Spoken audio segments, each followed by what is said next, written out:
Don't you get sick of the Israel lobby trying to get us into more wars in the Middle East? Or always abusing Palestinians with your tax dollars? It once seemed like the lobby would always have full-spectrum dominance on the foreign policy discussion in D.C. But those days are over. The Council for the National Interest is the America lobby, standing up and pushing back against the Israel lobby's undue influence on Capitol Hill. Go show some support at councilforthenationalinterest.org. That's councilforthenationalinterest.org. All right, y'all, welcome back to the show. I'm Scott Horton. It's my show, The Scott Horton Show. And on the line, I have Chris Woods. He is the author of Sudden Justice on the Drone Wars, and formerly with the Bureau for Investigative Journalism. He's now at airwars.org. Welcome back to the show, Chris. How are you? I'm very good, Scott. Thanks for having me on. Very happy to have you back on the show. Hey, man, tell me all about Air Wars, first of all, here. Well, we've been around almost as long, I suppose, as the airstrikes bombing Islamic State in Syria and Iraq. We set ourselves up shortly after they began, back last August. I think there's been this obsession, really, with Western governments of these air-only wars recently, and all sorts of outrageous claims about how we don't kill civilians in these wars anymore. I don't personally believe that, based on years of covering conflicts, and we thought it important to start tracking the war. And then about 6 months in, we got some good funding from a charitable foundation here in the UK, and have employed staff in Iraq and also in Europe who have been tracking claims of civilian casualties from those airstrikes. And we published our first big report on that today. And surprise, surprise, it turns out that the 2 civilians the coalition's so far admitted to killing, we've killed an awful lot more than that. It's looking like around 500 civilians killed so far in coalition airstrikes over the past year. All right, now, and that's in Iraq and Syria combined. That's right, yeah. All right, and now, so as far as the reports, it looks like there are 2 or 3 different ones here, right? One is civilian and friendly fire, but then the other is cause for concern. I guess one is for the year 2015, and one is for since the start of the war. Help me out. So, yeah, we published 3 things today. The first is our overall report, which analyzes all of the airstrikes since last year, and that's a 30-page report you can find on our website. Then we've also published our complete data. So for both 2014 and 2015, you can go on our website and you can find every single incident where it's been alleged that civilians or friendly forces have been killed by the coalition. You'll find photographs, biographical evidence, videos, and links to every single claim of those reports. And also we grade them. Many of the reports are challenging, to say the least. They're often poorly reported or contested. We're not claiming that civilians died in all of these events, although we do think they died in many of them. And so you put all of that together, and I think it gives us the most comprehensive picture we've had yet about civilians killed by the coalition across these 2 countries. And that's still a fraction of the civilians being killed by the Assad regime, by the Iraq government, by so-called Islamic State, which are killing civilians in their thousands in Iraq and Syria. But it is, hundreds of dead civilians is an issue, we think, and it's certainly something our militaries and politicians need to be paying more attention to. Yeah, absolutely. Well, so now, as you kind of began with the faith that these politicians have in air power, at least they have political faith in air power to show that they're doing something, even if it's not getting guys killed, which is what they're really afraid of at this point, which at least that's good that, the populations of the Western countries have their leaders afraid. They're going back to this Bill Clinton cruise missile policy. But, so the ineffectiveness, I guess, aside, maybe we can get back to the ineffectiveness of all this, or even the counterproductive nature of it all. But, can you give us a ballpark of just how many strikes we're talking about, what percentage of the time they're killing innocent people? Because it doesn't sound like, Nixon carpet bombing North Vietnam here. Yeah, this is very different kind of warfare from that our parents and grandparents were used to. Air power used to be about indiscriminate slaughter. And in a sense, it still is for the Assad regime in Syria, for example. Most civilians are killed in Syria by the Assad regime deliberately killing civilians in airstrikes. The kind of aerial warfare the West fights these days is quite different. We use precision munitions. And also we don't carry out so many strikes. We don't need to carry out carpet bombing anymore because small numbers of bombs can usually achieve the same effect. So we've seen 6,000 airstrikes in the first year of the coalition's air war. And of those, we've identified around 140 potential incidents of concern. So around 6,000 airstrikes, we think 500 to 600 civilians killed in those. That's still a lot, but historically, measured against other wars, that's a declining curve, I suppose. Mm. And now, how hard do you have to dig to find all this out? How forthcoming is the Empire about all this on their end? Well, very unforthcoming, unfortunately. And one of the things we've done is to look at each of the 12 coalition members and see how transparent and accountable they actually are in their bombings. And of the 12, we found that only Canada regularly reports on where and when it's bombing in Iraq and Syria. Every other member of the coalition, and it's a steep sliding scale from the UK and the US, which are reasonably transparent, but have some significant failings, down to the bottom with countries like Australia and Bahrain, which report virtually nothing. And we think that's absolutely unacceptable, because as the coalition tells us, each country doing these bombings is individually liable for the civilians it kills in Iraq and Syria. So how can these affected civilians possibly have recourse to justice if nobody will tell them who bombed them? I mean, that's a ridiculous situation. Yeah. Well, and speaking of which, when you mentioned Canada participating in this, I mean, I think maybe most people remember that they didn't participate in Iraq War II. Now here they are, or 2.5, or whatever you call it. Now here they are for Iraq War III. And you mentioned Australia as well. Who else is actually in the coalition, actually flying planes, not just on paper, but participating in the war? Yeah, so actually bombing in Iraq and Syria today, we have the United States, obviously responsible for the vast proportion of airstrikes.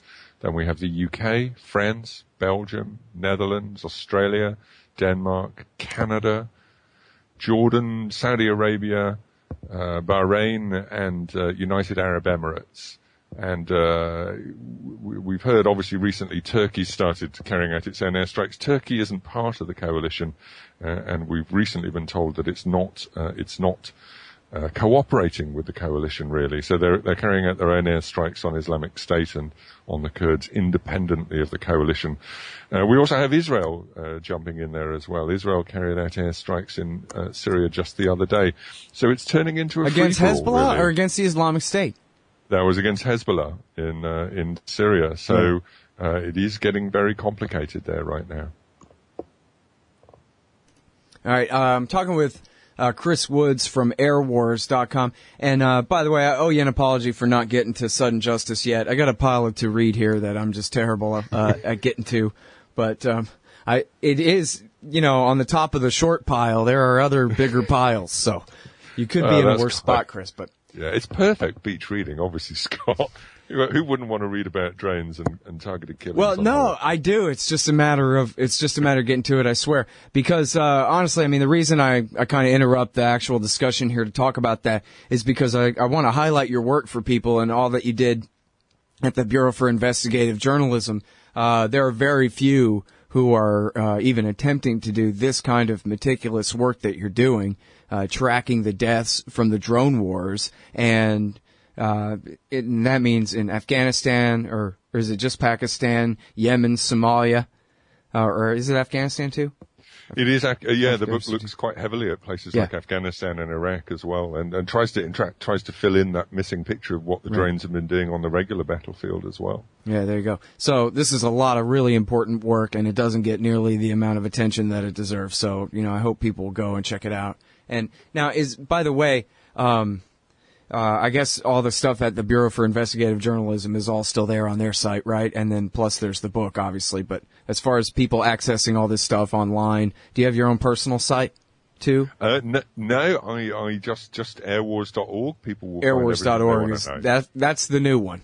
And that's the one we're talking today about, the new study on civilian casualties and friendly fire deaths. It's Chris Woods, and we'll be right back after this. Hey, Al Scott here. If you're like me, you need coffee. Lots of it. And you probably prefer it tastes good, too. Well, let me tell you about Darren's Coffee Company at darrenscoffee.com. Darren Marion is a natural entrepreneur who decided to leave his corporate job and strike out on his own, making great coffee. And Darren's Coffee is now delivering right to your door. Darren gets his beans direct from farmers around the world. All specialty, premium grade with no filler. Hey, the man just wants everyone to have a chance to taste this great coffee. darrenscoffee.com. Use promo code Scott and you get free shipping. darrenscoffee.com. All right, y'all, welcome back to the show. I'm Scott Horton. It's my show, The Scott Horton Show. You know, I hardly ever mention this because it pales in importance really to so many other aspects of it, but we are talking about a completely unauthorized, undeclared war being waged by the United States and its allies against the Islamic State right now. And you know what? Even in my ears, compared to, as we talked about, you know, I mentioned Vietnam there, that kind of thing, 500 civilian casualties doesn't sound like that many, but of course, it all depends whose 4-year-old is getting bombed to death, right? That's the question. As soon as you realize you're talking about individual human beings, then 500 is a huge number, right? Right? So, let's talk about that. Why don't you tell us some of the stories about who got bombed by the Americans crying whoops? Here, Chris. Yeah, and Scott, I think you've really put your finger on it there. A lot of the casualties of these strikes, unfortunately, as so often in these wars, are women and children. You know, there's a comment from one of the generals running this air war that Islamic State wrapped itself around the civilian populations of Iraq and Syria, and that's where the coalition has had to go. And, you know, this is a different kind of war than we were fighting in Afghanistan, which is a mostly rural country, poorly populated country. Most of the airstrikes in Afghanistan, for example, were targeted strikes. They were planned. What we're seeing in Iraq and Syria is targets of opportunity. This is aircraft hunting for targets in the towns and cities of Iraq and Syria. And unfortunately, that's where the civilians are getting killed. And I have to say, you know, some of the material our researchers are having to deal with here in Iraq and in Syria is some of the worst I have ever seen. Some of the most graphic, some of the most violent. You know, just too many pictures of dead kids coming out of these airstrikes. And I think it is pretty disgraceful for the coalition not to be more forthright about those people it's actually killing when it makes mistakes. Because you can absolutely bet that Islamic State, that Al-Nusra Front, the Al-Qaeda faction out there, they are making propaganda out of these civilian deaths. And the coalition response is to stick its head in the sand and pretend they're not happening. And I don't think that's doing them any favors whatsoever. Yeah. Well, so can you tell us some of the stories about, you know, the ones that you uncovered? Yeah, I mean, it's not just ourselves. Of course, there are other monitoring groups in Syria and in Iraq. I mean, one of the worst was a temporary prison in Syria, which the U.S. actually bombed in December, on December 28th of last year. They hid that fact for 2 weeks. They didn't admit that they'd actually bombed this location. And in fact, it took the news agency McClatchy a lot of pressure on CENTCOM before they finally admitted it was them. On that occasion, we think at least 58 civilians died. It was an Islamic State building, but it was also being used as a temporary prison. It was full of men and women and teenagers who'd been picked up for petty crimes by Islamic State, for things like smoking on the street or not having a beard. And these poor men and women were in this temporary prison, and the U.S. put a bomb through the roof.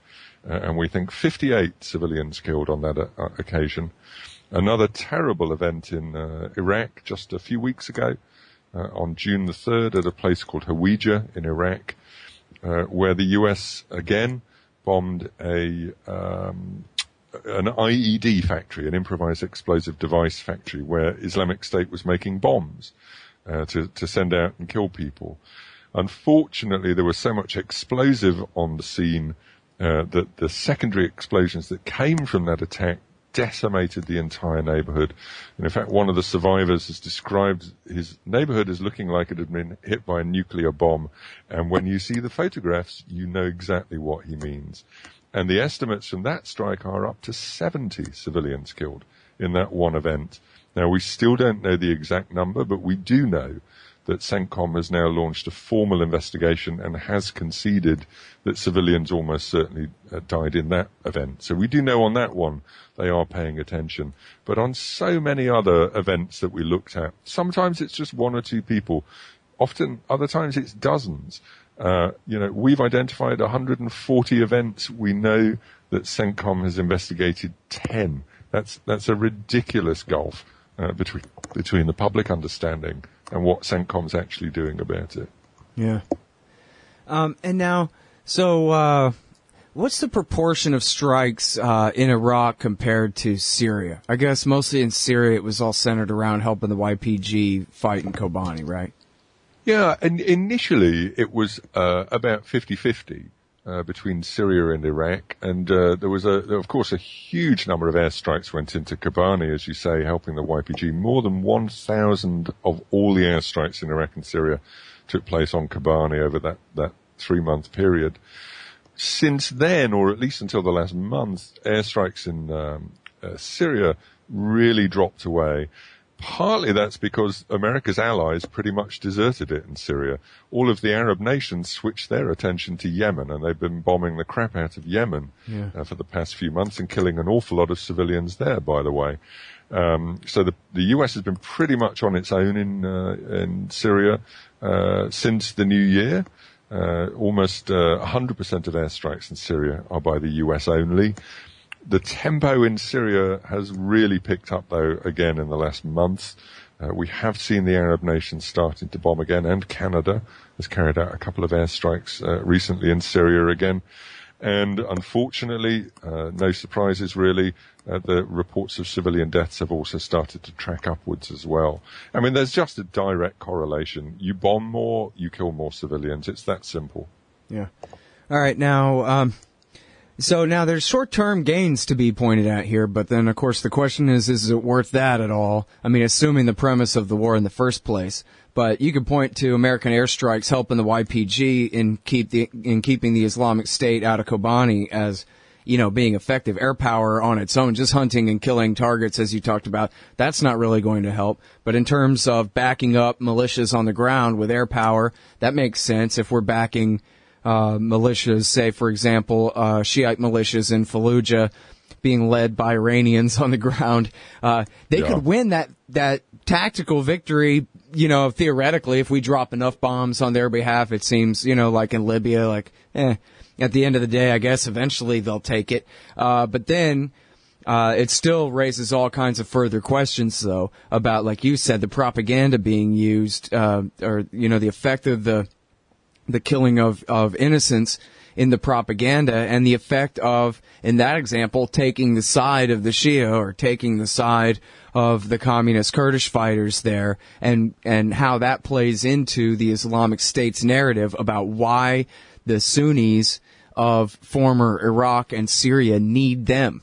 Because it's America and the Shia and the Israelis against us, and these kinds of narratives, and then we just go and prove them right, and we don't hit them hard enough to destroy them. That would take invasion or nukes, so we can't do that.